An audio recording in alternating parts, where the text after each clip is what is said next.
Bismillah ve salatu ve selamu ala Resulillah ve ala alihi ve sahbihi ve men valah. İmam Bukhari rahmetullahi aleyh'ninki Sahih Bukhari namlı kitabıda bugün İmam Bukhari rahmetullahi aleyh mescitteki kögenmiş tüpürükni yoki manqa belgamdek narsalarni qo'li bilan qirib elitish haqida to'xtalyotdi. Bu 405 numaralı hadis. Bu hadisda İmam Bukhari rahmetullahi aleyh bizga Qutayba hadis so'zlab bergan edi deydi. Bu zot deydi bizga İsmail ibn Ja'far Humayd Enes ibn Malik radhiyallahu anhudan hadis bayon qilib bergan edi dedi.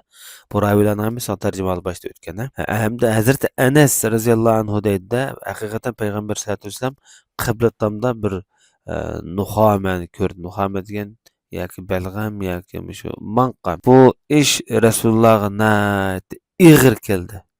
Da qiblatamga qarasa, birsi mish qilib qo'ygan yoki balg'am choplashib qolgan. Bek ig'ir keldi-da. Rasulullohning bu yuzida ko'rildi. Rasulullohning ochiq kasani aytdi.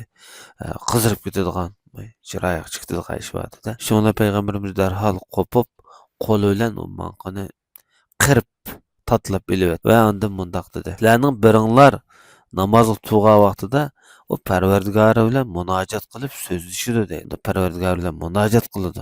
Yoki bo'lmasa Alloh yoki Parvardigori qibla tom bilan shu insonning orasida bo'ladi. Shunglashqa sizlarning biringlar qibla tomga mishqirmasin, ya tukirmasin. Agar bek majbur bo'lib qolsa, sol tarafiga yoki putining ostiga tukirsin.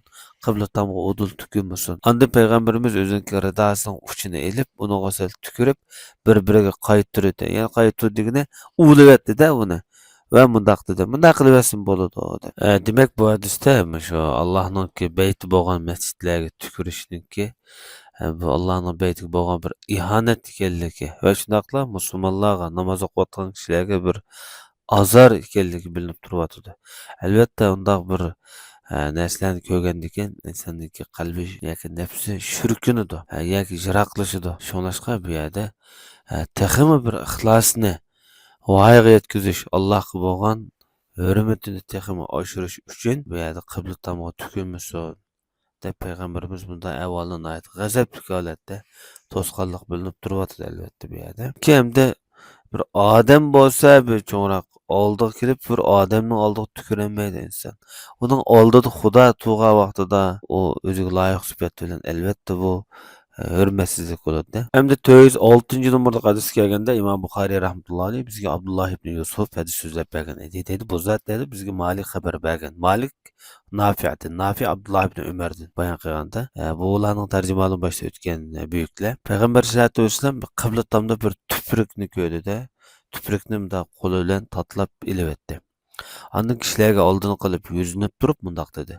Sizlarning biringlar namoz o'qiyotganda o'z tarafga, qibla tarafga tukurmasin.